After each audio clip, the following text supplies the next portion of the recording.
the first year, second year, people would book the Celine show first, then they would book the airfare, and then they would book the hotel. Really? That order. Wow. So, Why didn't something like that happen in Atlantic City, though? You worked in Atlantic City. Why didn't you guys, think to bring that concept to Atlantic City? I don't remember any residencies in Atlantic City. No, there's never been any.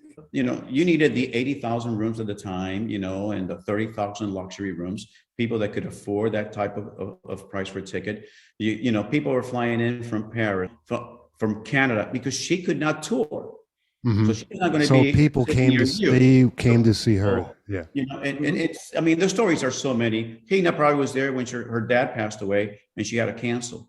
What gave you the most, when you think about the memories, the biggest, fondest memory?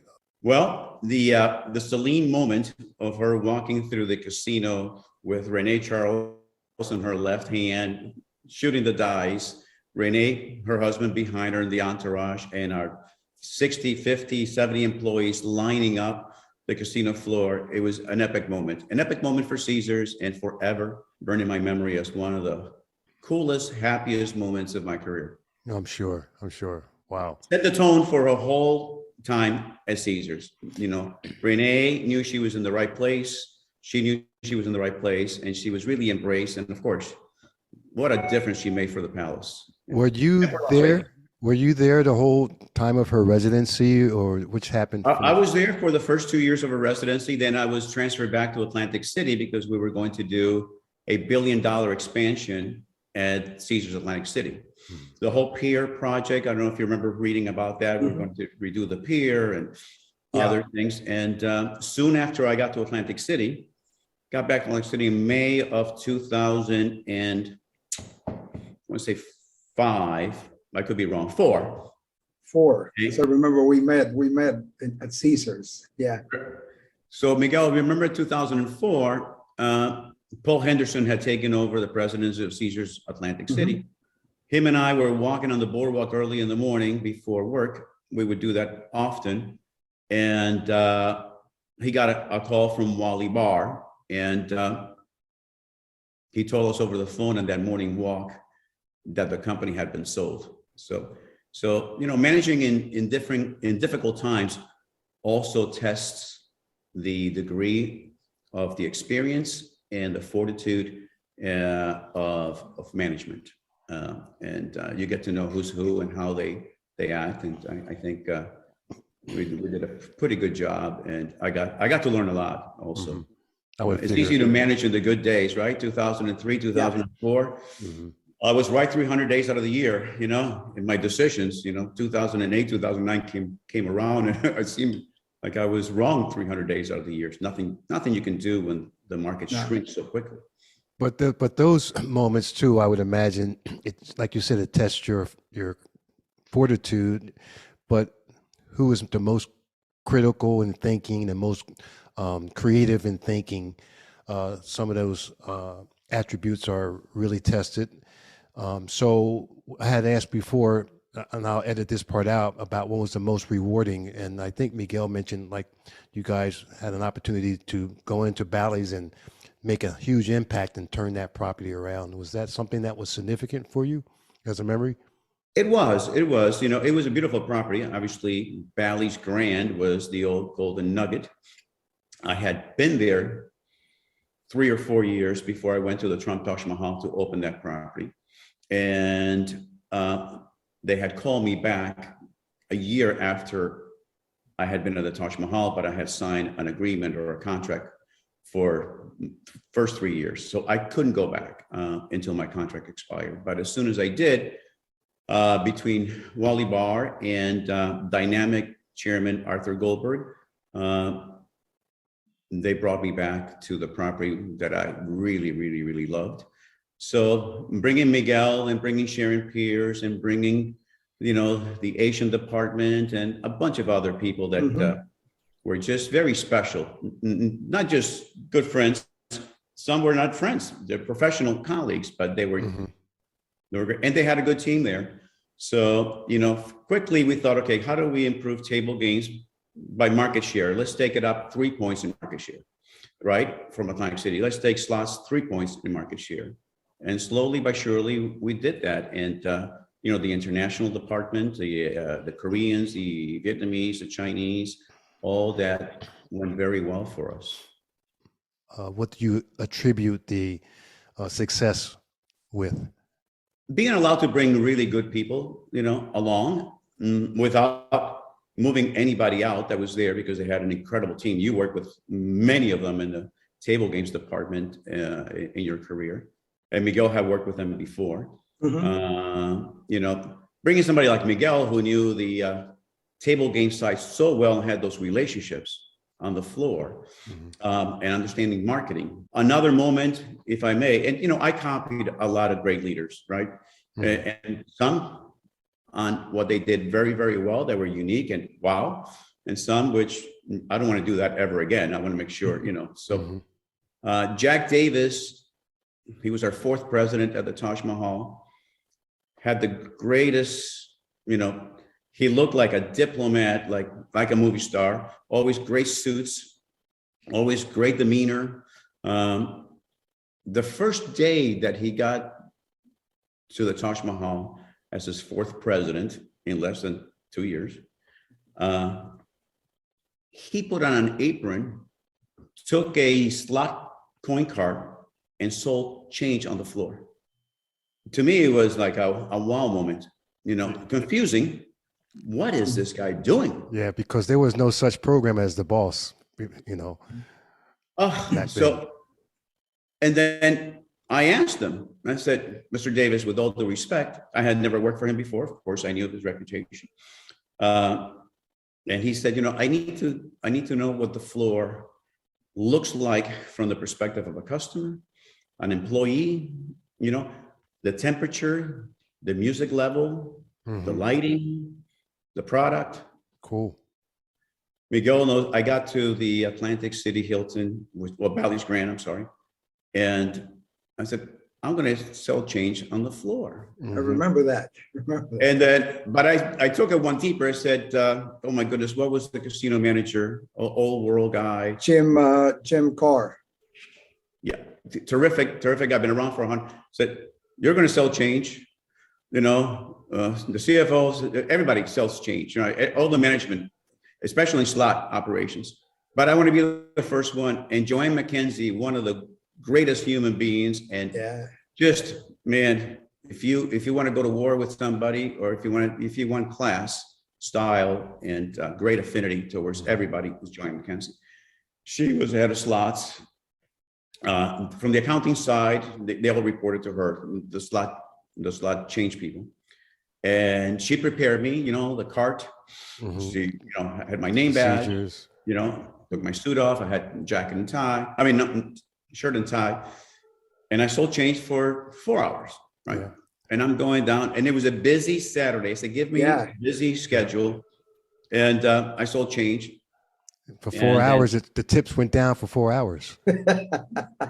Yeah, because these guys are wearing Rolexes and shit. The change guys wearing a Rolex. I wasn't wearing a Rolex, believe me. And then, so what did you learn? Yeah, what did you learn?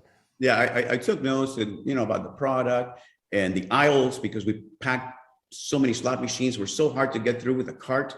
Even if they called you, you have to go to. You had to go around sometimes. You had to go around.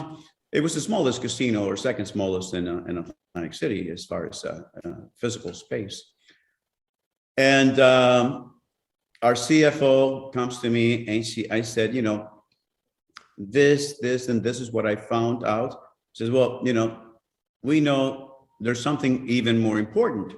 And God bless her and Joanne. They were totally honest. They were not. Sometimes departments get a little bit, on edge or defensive because somebody else is coming to, what can they say about us? From the outside, yeah.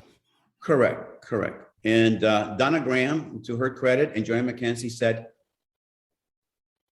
you and the rest of the people, by that time only 3 had been on the floor, sold more change in 4 hours than people sell in a whole shift. some 4 times. But it's natural, isn't it? When you do the job for 10 years and you're selling change, Mhm. you know, unless you have an incredible cheerleader, and Joanne was, Yeah. but she Joanne had was. the cage under her, etc.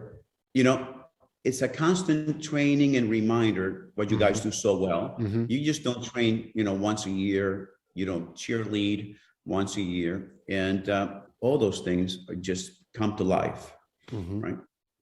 Yeah, if you pay Seriously, attention, yeah. you know, Miguel, and I'm going to say something he's going to be embarrassed about. His magic was getting an instant affinity with customers, even though, and this is when he was in table games, even though he was on the other side, had to say no. Even with the employees, he was my boss. He was my pit manager. Miguel was smooth. He just like ice. He was just smooth, you know. If there was a, you know, hey Miguel, I'm buried, man. I don't know where to begin. He says, just start at the beginning, you know. That's a Latin thing, by the way. You know, We don't make things very difficult. you know. Yeah. Okay. Let's get it done. We have a little dumb in us, so we can't make it too difficult. We celebrated, and this is not name dropping, but Bobby Vinton has been a friend of a family for 35 years, and he just turned 86. Wow. So him and Dolly Vinton always go to the Ritz-Carlton in Sarasota for these events. I hope he doesn't mind that I'm telling this, but he probably is not going to tune into your podcast. Yes, he is. He's a regular. Good. He's on next, right? Next week. We're going to invite him. We're going He to is. bring him in. And he's much easier to work with, by the way, too. shit. He is the greatest storyteller, you know, of all time. All these entertainers, you know, super hits. Sure. They traveled.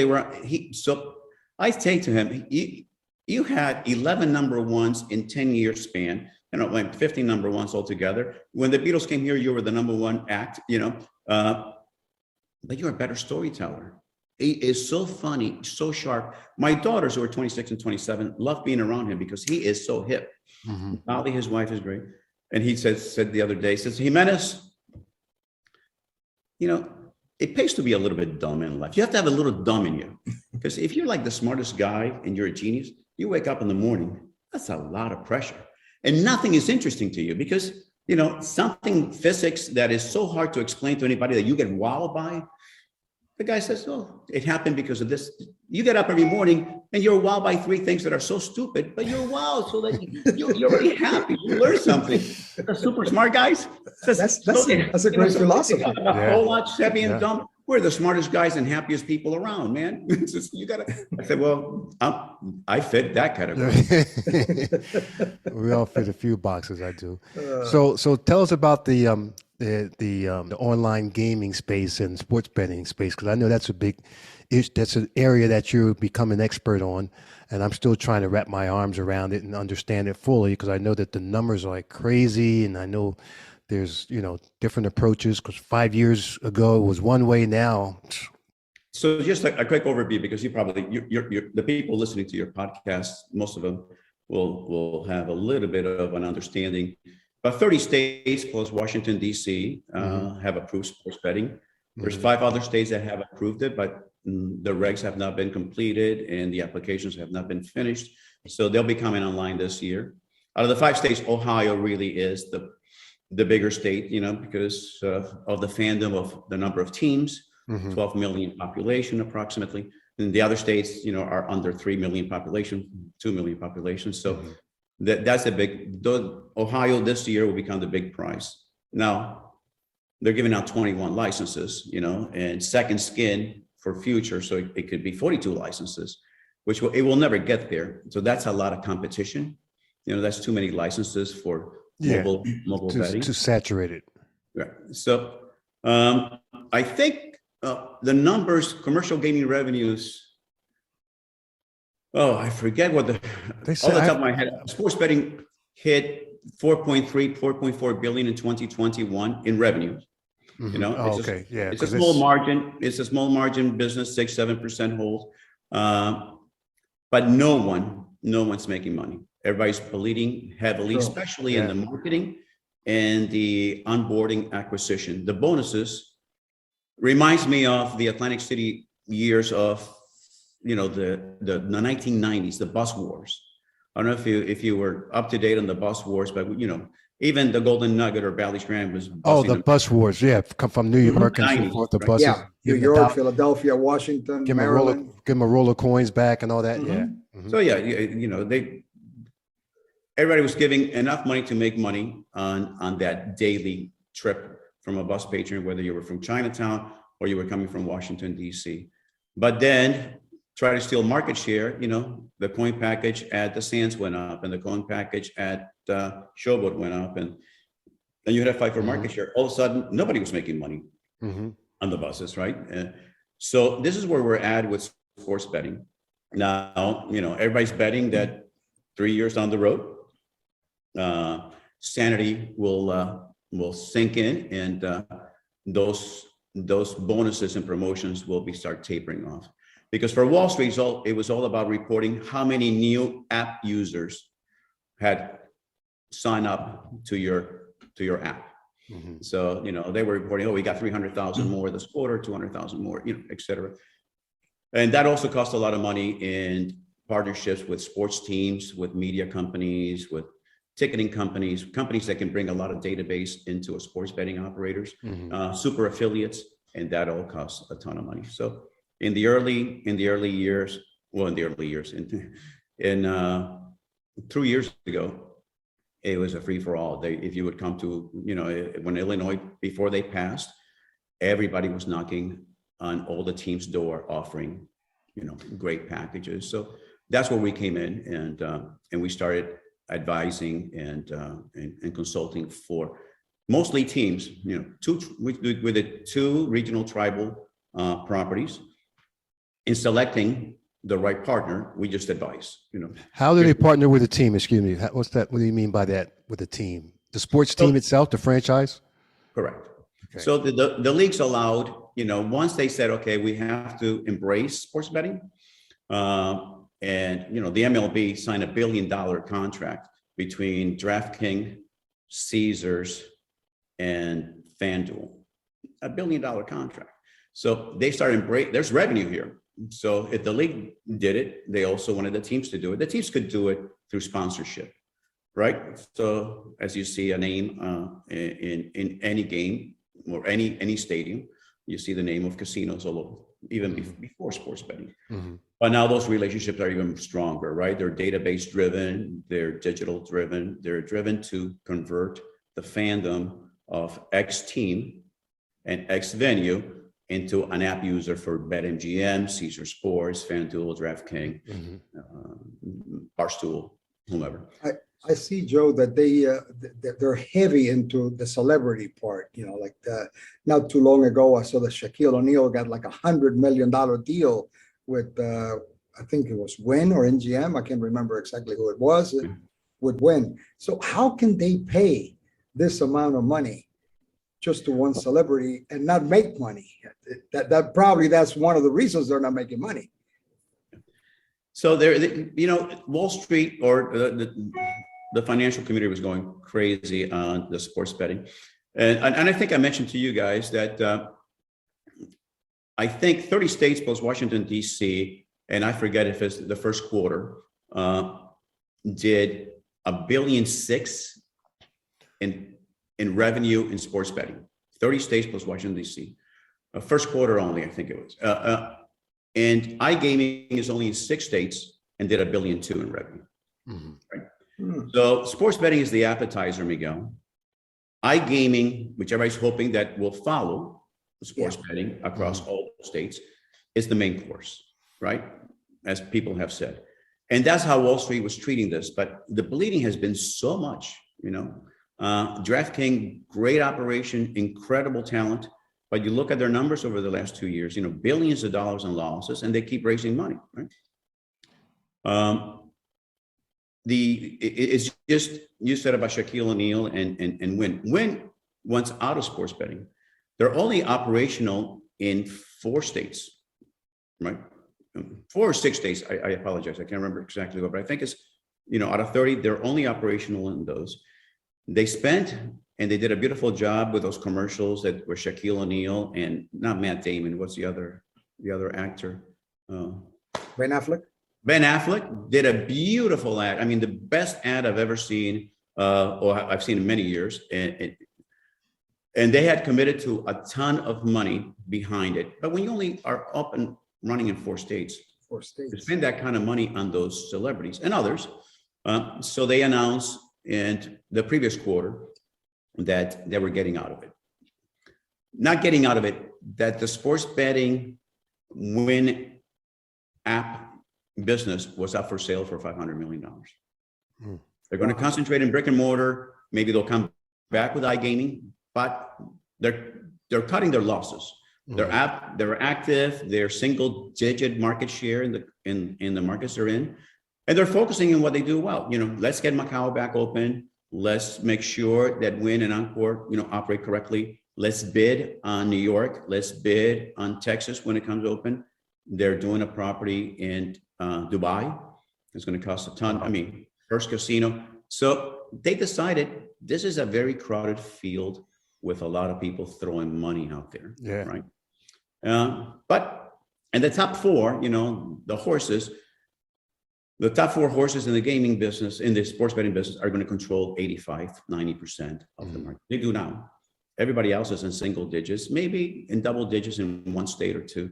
But when you look at FanDuel, DraftKings, BetMGM has done an incredible job. So and Barstool, which is Penn National, those are the top dogs. Caesars will be coming up soon. I think they committed a lot of money, although the chairman said he had been on the record that they were going to spend $1 billion in sports betting and get really serious after they bought William Hill.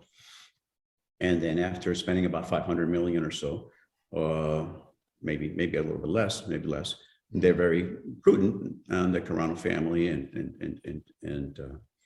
management said, we're going to take a step back. We just can't keep throwing all this money at it. Let the craziness settle down a bit. It's still a great business. Yeah. But Joe, there's a good friend of mine. He's a pit manager now, but I worked with him years ago. He's a pit manager at Rivers in Philadelphia. He has a sports blog called The Gaming Guy. His name is Robert Mims. Great, and he has a great talent for writing. And he wrote an article recently, just last month, a sports betting article, and the article was entitled "The Business of Risk." And it primarily talked about the same numbers you mentioned about, 5 years ago, only 1 state, Nevada, where you can make a single bet on a sports game. Now over 30 states, that there are $57 billion spent last year on sports betting. that's wager, right? The Wager. casino, the Yes. property. Spent on the It's wagers. turned over. Yep. Turned over, yeah. $57 billion, and then that the interesting part that I saw in it, and also that you mentioned also that, Wall Street's not picking up on it yet. You gave them pertinent reasons why, but the fact that there was something in there with regarding to who's going to corner the one that corners the market is the one that's going to have the brick and mortar property in the right destination with the right population gaming jurisdiction and the online gaming, a combination of both. So you agree with that, or is that? To some degree, I do. I mean, there's FanDuel, DraftKings doesn't have to have a brick and mortar. They'll be in the top 5, unless DraftKings right now is at a very interesting, period, because they've been bleeding a lot, but they'll be here. They'll be there. So, if you focus just on iGaming, I guess your old stomping grounds of Atlantic City, I think for the first 4 months, and you can correct these numbers if I'm wrong, but I'm pretty close. The Atlantic City or New Jersey total gaming numbers, that means brick and mortar casinos, the 9 casinos in Atlantic City, the racetracks, sports betting, and iGaming was about $1.6 billion. $1.6 billion, yeah. In revenue, right? That's just the iGaming side. That's just the No. market. That's total for the first 4 months. Total for the state. January 1st Okay. through April.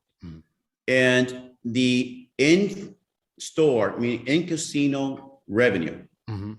the 9 casinos, was 850 million dollars, So 848. it's like So 80 some billions said, percent, 90%, yeah. Mhm. right? So, it was 50-50, 50 in store, 50% iGaming, sports betting. That in 2 or 3 years, my friend, is going to be, 70-30. What side? So iGaming iGaming, with the majority of the share. yeah, yeah. And the way they do, if you look at technology, where it's headed, Bruce, from my take, it's just so perfect for this vehicle. Mhm. And for the Sure. 25, 39-year-old, Mhm. watching sports on a second screen on your phone and having all the stats and the coolness. And by the way, it's just amazing when you put the app for the Chicago Bulls on your phone. Mhm. You can watch so many things during the game that are just so engaging, and they're quick hits. Wait a minute, Right? did you just do a commercial just now? Just My team, man, my team. We didn't get far. you just did a commercial. How much are you getting for that? We got to get a cut. Come We on. got to get a piece of the We got action. to get a I'll send you a hat. Did you see that, Miguel? Did he sign the release? Yeah. Okay, all right. Well, this suit was brought to you by. Right. He just did it. He had the foam there. He said it. He was, he was ready. He even He had was the, ready. he even had his, I think he had his demi-tache pinky out at the same time, right? This is what I love about this podcast, man. You guys are just you're riff, man. It's the You truth. go off script It was, and have fun. it was the truth. Uh, What do you mean script? You just hacked us. What do you mean script? We're awake. We're in the Dominican Smart. We're in the Dominican Republic, man. Come on, hermano mío. Come on, hermano mío, hermano. Escúchame mucho. Dímelo ahora You're mismo, wicked jefe. smart for a Latino. But So- the growth is going to, but they're looking at that growth in online gaming to be like a compounding, annually. I mean, probably like an 11% increases wave or something like that per year, and that's huge when you're talking about that amount of dollars being spent. Well, we're 30 states. Once we get to 44, 45 states, and the big ones, Texas. Well, California is a big price, right? 40 million population. Texas, 30 million population, doesn't have it yet, and they don't have casinos either, by the way. No. Florida, with whatever we are, 29 million or so, or 20, 21, 22 million. New York just passed, so we haven't seen the total value of New York, and they just broke all the records. But they started in January with a limited number of operators. They don't have 20 some operators like New Jersey. They only have 6. And they just started and they broke all records. Now they pay 51% tax in New York. So the Wow, are you serious? 51%. Wow. And a ton of money up front to get that license. So, in the Super Bowl, $8 billion was bet on the Super Bowl legally, right? Through the legal sports book, probably another 4 or 5 in the overseas. Illegal side. So there's money there, and then converting those to iGaming is going to be, the opportunity and the challenge. And we haven't seen, in my mind, what really, as I get exposed to these young guys in the industry, or young guys, younger guy, everybody's younger, but techies, that are doing things that are just, I wish we would have done. We didn't have the technology back then, but I wish we would have paid more attention to the analytical side and have more people in that department. The IT, when they came to the properties in budget season, the IT guy needed X, Y, and Z. You cut him back. The food and beverage guy was opening up a new restaurant for whatever celebrity chef. I'll give him another $20 million. But these guys. I mean, I'm going to study to be a blockchain developer. That's what I want to do. I'm telling you, that's where the money is. That's where it's at. Very good. And if you can get the Xbox guys, eventually they say, what happens if Apple or Google or Amazon gets into sports betting, buys one of these companies with their power, the database, their technology. Wow. The Xbox. My brother, who's older than I, has a son, and my sister has a son. They were all here for his birthday. man, they sat up there with their Xbox, et cetera, and they will not go to a baseball game. They love baseball, but they know every player based on, The games. and the NBA Jam game, Sure. the MLB, the MLB. Madden. Can you imagine once the KYC process gets better along the way on mobile, and the regulators will have a lot to say. It may not happen in the short term, but once those companies can merge or can partner up with a sports betting company, the tens of millions of adults, 21 and over, that are playing these games daily, my daughters on their phone, they have all kinds of games. And you can convert them with a fun bet. Miguel, Joe is so dialed in. You were right. He was bragging about you, and not over the top or nothing. I'm just telling you, you are his mentor. But Joe, you were so dialed in because I just read that it was mentioned that if a Facebook or Google, got into that racket because of their database and their connectivity, they would steal the market. Just imagine, Bruce, Apple. Mm-hmm. How many millions of iPhones are there? Mm-hmm. And they got access to it. They have got everything. Complete 100% access to every iPhone. Mm-hmm. So if they buy or if they partner with a DraftKings or a William Hill or Barstool or somebody, immediately in seconds, they can contact every iPhone in the world and connect them to their platform. And make it easier. Very pitching easy. Pitching Miguel something that he likes. His favorite player is playing today. Is he going to go over and under? If he's going to hit or strike out, just that. And bet 5, and we'll give you 20. So they're not going to talk to you about, if you don't like, I don't know, rugby, or if you're not interested in table tennis in China. They know what Bruce loves, and betting not just that. They had those algorithms where they heard your conversation or something. You text somebody something. Next thing you know, now they're sending you leads.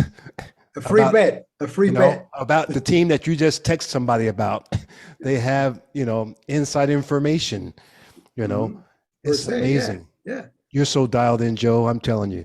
I'm not really, you are dialed in. You're the guy. When you go and visit the offices of PointsBet or BetMGM or one of these guys, just the digital side, and man, these guys are smart. Mm-hmm. They are so darn smart. What they're working on, and then all the new tech companies. There's 4 or 5 funds out there that are just for sports and sports betting tech companies that are killing it. Mm-hmm. But when you go and you say you can enhance a game, the highlights, and then preempt bets for the next game, like it's mind-boggling. Pretty deep stuff. They can do. So it takes a while to get your head around it. So superficially in the top end stuff, I know, and I know how to connect the players. So we're finalizing an Ohio license or the partnership between an operator and a sports team, because in Ohio, the 21 licenses are going to be given. They have to pay for them to the casinos and to all the sports teams and sports venues, including PGA, NASCAR. So they're all going to get a mobile license, right? So they have to partner. They will have to partner with one of the powerhouse sports. Correct. Yeah. The leagues will not allow an owner of a team, which will be owned or the ownership of a team or a venue like Madison Square Garden or United Center or any of those. They'll own the license. If something goes wrong, they'll be in it along with DraftKings or FanDuel, et cetera. But they cannot operate. They have to be totally separate, right? 100% separate, church and state. They cannot make any decisions on the operations, even if they have a brick and mortar sports betting venue inside the stadium. A few states are allowing brick and mortar live betting sports venues, casinos inside like a concession stand. Mm-hmm. Yeah, like a sports book. But they will be able to do it directly. But some of the other ones, in a sense, they will be leasing their license to an operator. Correct. No, they won't be able to do it directly, Miguel. They'll have to do it through an operator. Through an operator. Yeah, yeah. I don't think anybody, none of the leagues Wait, that I'm aware of will wait a have minute. allowed. Can we back up for a minute? Okay, course. so I'm in um, Ohio. I'm in the Yankee Stadium watching the game. I can go down while I'm getting my hot dog and popcorn and beer. I can go over to the sports book right there and make a bet right there. You're saying, Well, eventually is that what you you said? will, you will, but you will do it electronically in New York, right? Okay, Now, in Illinois, the regs allow United Center, Wrigley Field, etc., to put a sports book, inside their and you can use cash stadium. to make a bet there. It's like a regular sports book at Caesar's Palace in Las Vegas.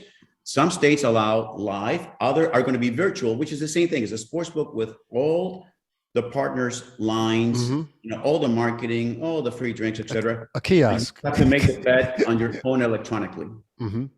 But you Because can you're have a basically kiosk there as well. I'm sorry. Huh? I said you can have a kiosk right there as well. Right. But why when you can do it at your seat watching the game? Why get up and go there? Yeah. So Mhm. I think, when we were looking at what do we bring into a partnership, what value do we add to this election if all the operators are knocking on the door of the big venues? Obviously, Madison Square Garden, United Center, 3 million plus people a year, the Wrigley Field, all this, Yankee Stadium. What do we add? And from the gaming side, I said, if the operator, the owner of the venue, the team itself comes in with a package and says, this is who we are, these are our data, our demographics, our reach nationwide, not just in the state, because there's Yankee stadiums and Yankee fans in every state of the union, Correct. as they are Cubs fans. And we have them for you. So you already have a license here, they're Cub fans, we'll give you all the data. You have access to all our data, and we'll promote, with you how to convert. We have great relationships with our RSN, our regional sales networks, RNS. So we will talk to them to give you more love, added value, promotional value. This is who streams our games. These are our partners in the city. There's a bank and there's other people with databases that maybe you can promote within. If you go to a sports betting operator with all that, you can lift the value of the package. If it's $10 million a year, 10 years, maybe you can go to $12 million a year because you're coming knowing their side of the story. And if you give a little bit more, you can ask for more. So I think that's what we bring to the table. And some operators, Leonce's family that owns the Washington Capitals, he was the first to get a license for a stadium.